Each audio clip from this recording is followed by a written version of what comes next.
Hello, my witchlets, and welcome to a new episode. Today, we are going to make a vegetarian dish. It is low calorie, not low carb, but low calorie. Lentil and kale moussaka. So for this recipe, you're going to need a bunch of things. So let's see here. Now, this particular recipe calls for a brown onion, and I have not seen a brown onion in California since I've been here. I've only ever found the white onions, yellow onions, and red onions. So if you have access to a brown onion, use a brown onion. Otherwise, yellow onion is fine. You will also need a carrot, peeled and finely chopped. 3 cloves of garlic, finely chopped, which means I get to use minced garlic. You're going to want 2 whole cloves, a can, this is a 14.5 ounce can, or approximately 400 grams of diced tomatoes. Same for your brown lentils. You will need, I feel like I'm missing something, 150 grams of chopped kale. So we will end up chopping this for 150 grams worth of kale. And if you have parsley, you're gonna want like a 1/4 cup of parsley. I don't have any parsley. In fact, I'm defrosting a refrigerator right now, so I don't have a lot of stuff. And that's all for like the stuff itself. Then you're gonna make a white sauce to go with it, and for that you will need 50 grams of butter, 40 grams or a 1/4 cup of plain flour. I'm using almond flour. 625 milliliters or 2.5 cups of milk. 30 grams of finely grated Parmesan cheese, I'm just using store-bought, and 1 egg, lightly whisked. So we will go ahead and get everything prepped up, and we'll be back, and this is going to take a long time to do. There's going to be a lot of downtime for you. The total amount of time this recipe says it takes for cooking and prep is 1 hour and 20 minutes. So we got some time. A lot of time to kill.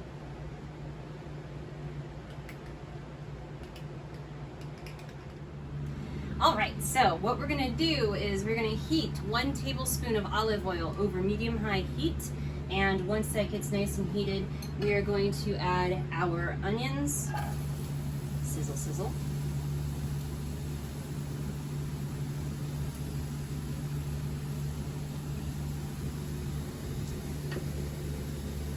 Carrots. Technically it's a single carrot. I picked the largest one apparently. I noticed. Garlic, which is 3 cloves. So 1, 2, 3. And our 2 whole cloves. And those are going to go in here, and we are going to stir these and basically saute them for about 2 to 3 minutes until the veg gets soft. So this is the thrilling part of the show, because this isn't going to, it's not long enough for me to turn off the video, and I'm not skilled yet on fast forwarding part of the video. So this is where we vamp. So this is July 5th, Independence Day observed. If you don't follow me on Instagram, you can follow me at Chrissiness over there, KRYSSIEINESS. And decided yesterday to do a traditional kind of a 4th of July celebration, in that I went indigenous for traditional, and I was actually really disappointed that I couldn't find authentic Tongva recipes. And the Tongva tribe were the people who lived in this area before it was California. And I also couldn't find any Iroquois of any type. Iroquois was more of a nation rather than a tribe, bound by a very common language amongst a variety of tribes, which included the Chippewa, the Choctaw, the Susquehannocks, and a few others that slipped my mind. Algonquin, so Oneida. I mean, there's like a whole bunch in that region of the Northeast that belonged to the Iroquois Nation. And where I grew up, it was Susquehannocks territory, and they were also known as the Conestogas. And I couldn't find any recipes from them either, like specifically. So what I ended up doing was a salmon fillet that we poached on the grill, and it was seasoned with a potlatch seasoning that I found online.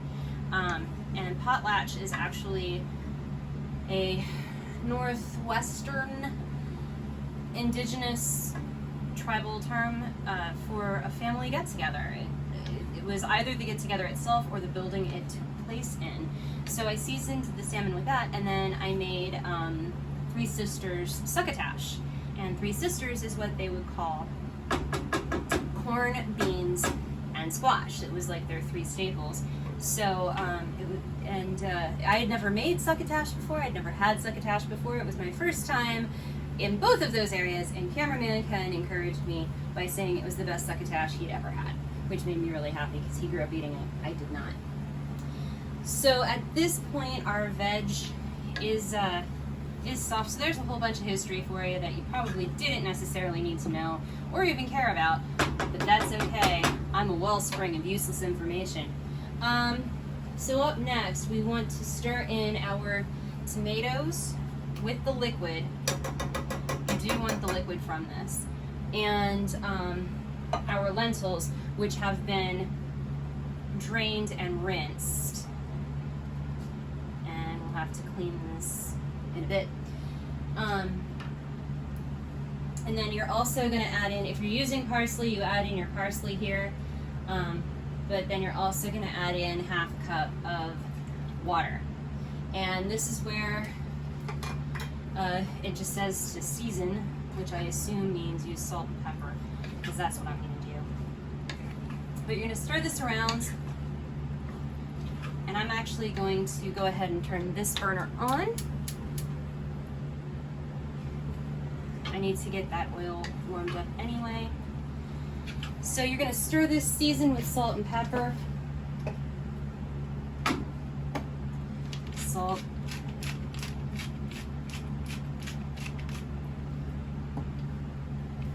Pepper. Push it real good.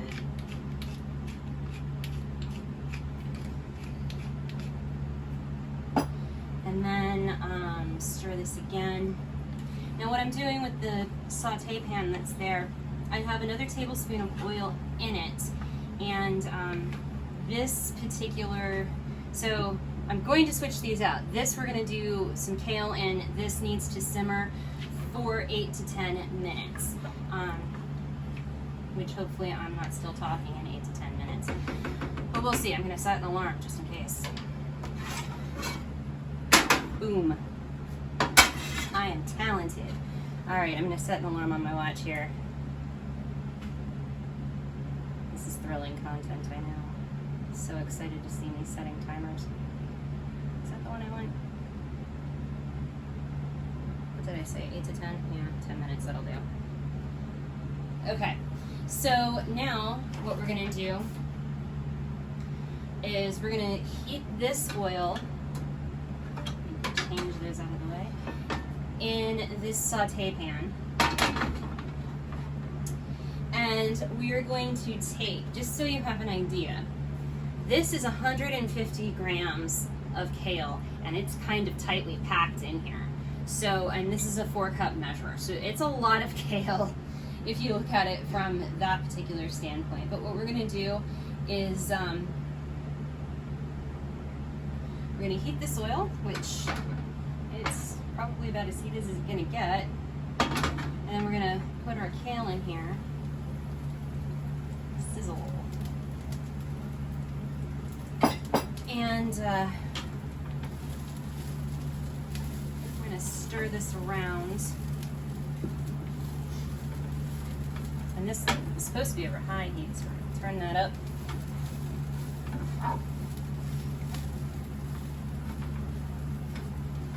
And season this.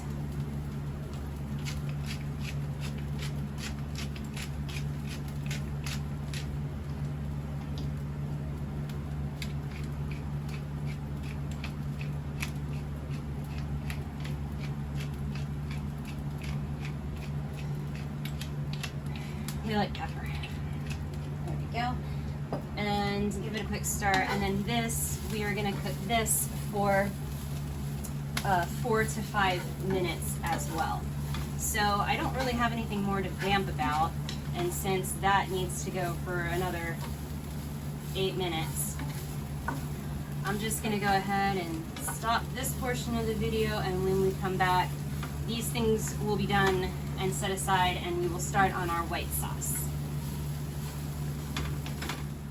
Alright, so the lentil mixture is done cooking and the kale has been wilted.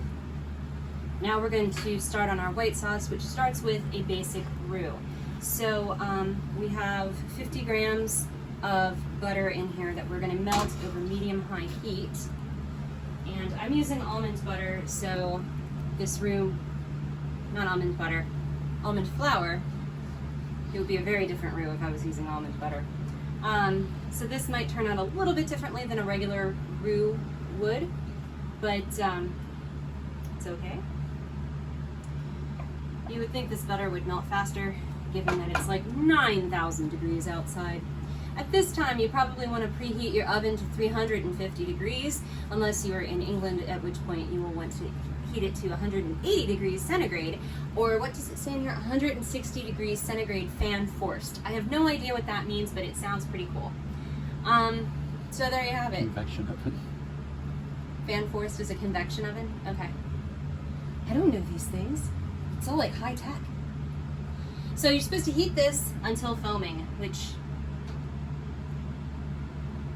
it almost is. Once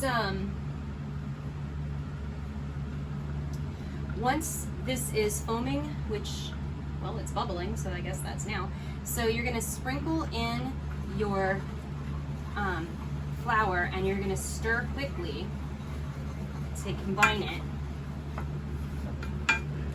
And you're gonna keep stirring this, making sure you get all of the lumps out of it for about a minute or until it starts to bubble again.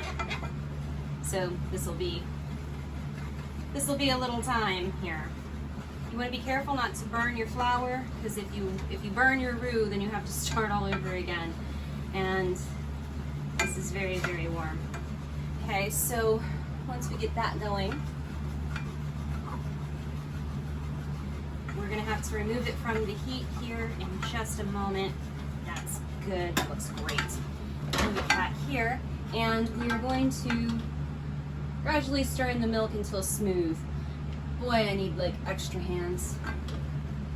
Okay, so gradually stir in the milk. I am not left-handed. How about if I pour with my left hand and stir with my right?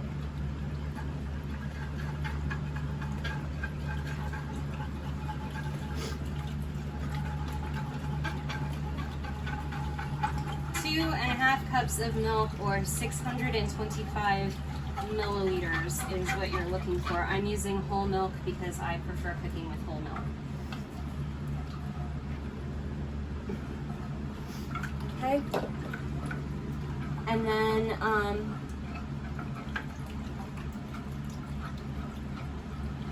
we're going to stir this over medium heat.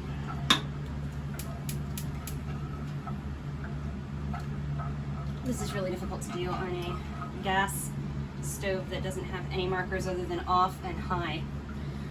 The rest of it is just guess. So we're going to stir this over medium heat until it comes to the boil and thickens, and then we're going to stir in our Parmesan and wait till that melts and is combined, and then stir in the egg. So okay, that's at the boil, I would say, yes. Mm-hmm. All right, so now we're going to add our Parmesan cheese and stir that until it is melted.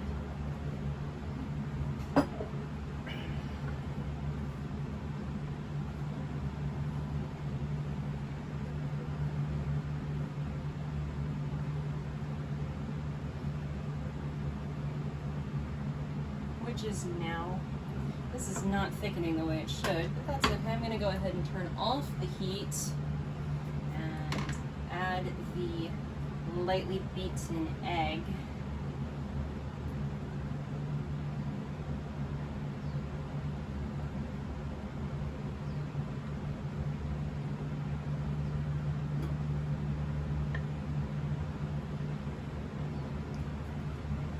And then we'll see you on the other side. Alright, so this is the putting it together-ish part. So you're going to use half of your lentil mixture here in the very bottom of your baking dish or your casserole dish. If you have a casserole dish, you're looking for a 1.5 quart casserole dish. If you're using a baking dish, this one is hopefully the right size and is an 8 by 8. So you put half of your lentils there. You're going to put half of your kale on the next layer, half your wilted kale.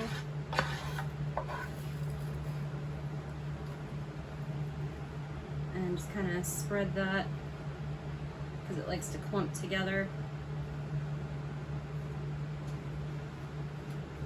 As you can see, kale cooks down quite a bit. Alrighty. Then I'm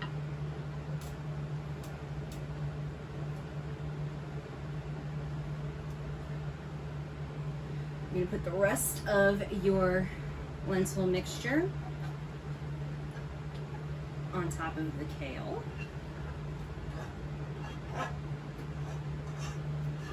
I wish you guys could smell this because it smells really good. And just kind of smooth this out to cover the initial layer.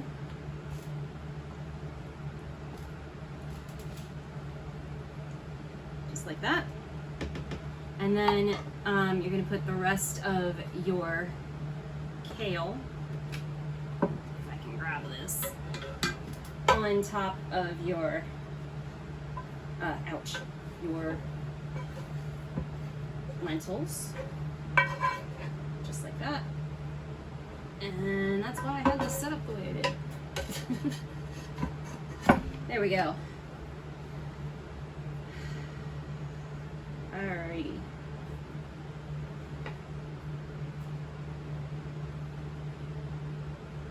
Just like that. Perfect. Now I'm going to give this a quick stir again, and had I been thinking, I would have used a whisk instead. But what you're going to do is you are going to spoon the white sauce over top. Now, mine did not thicken the way it should have, so I'm just going to pour mine very carefully over the top. And notice that I have, you know, scrambled eggs, like you would expect, adding non-tempered eggs. So this is a very, very full dish. I'm probably going to put it on a baking sheet in the oven just so that I don't get spillover. But this is going to bake for 35 to 40 minutes or until golden. So I'm guessing it'll take about 35 minutes in our oven because our oven is messed up. So we'll be back in about 35 minutes. Alrighty, and here we are with our final product of our kale and lentil moussaka. It didn't quite thicken the way it was supposed to, so this version is very liquidy, and that's okay because I'm eating it in a bowl, or I'm gonna at least attempt to eat this. This just came out of the oven, so it's gonna be really really super hot, and probably gonna burn myself with it, but that's okay, right? All in the name of entertainment. Alrighty, here we go, going in.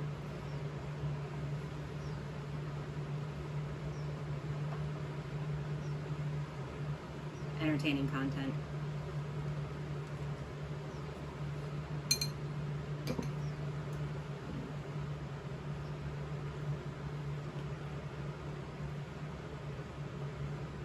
It's not bad. I think the white sauce might have benefited from a different flour base than the almond flour. But that's okay. It's still pretty good. I'm looking at it right now. It needs more seasoning. It needs clearer amounts of seasoning. And what type of seasoning? Because this is actually kind of bland. So I would say that if and when I make this again, not only would I add probably more salt and pepper, I would probably add in some other seasonings as well, maybe some za'atar seasoning or dill weed or mint or something. It needs something. It definitely also needs to have the eggs tempered and a different flour for the roux. But that's okay. Live and learn and then do it again. So hopefully you guys enjoyed the video, and I hope that you guys, if you did, will hit the like button. If you didn't, hit the thumbs down button, whatever. Leave me a comment either way. Let me know what you liked, what you didn't like. And make sure that you hit the subscribe button and ring the notification bell so that you always know when every video I do comes out. So thanks for tuning in, and we'll see you next time.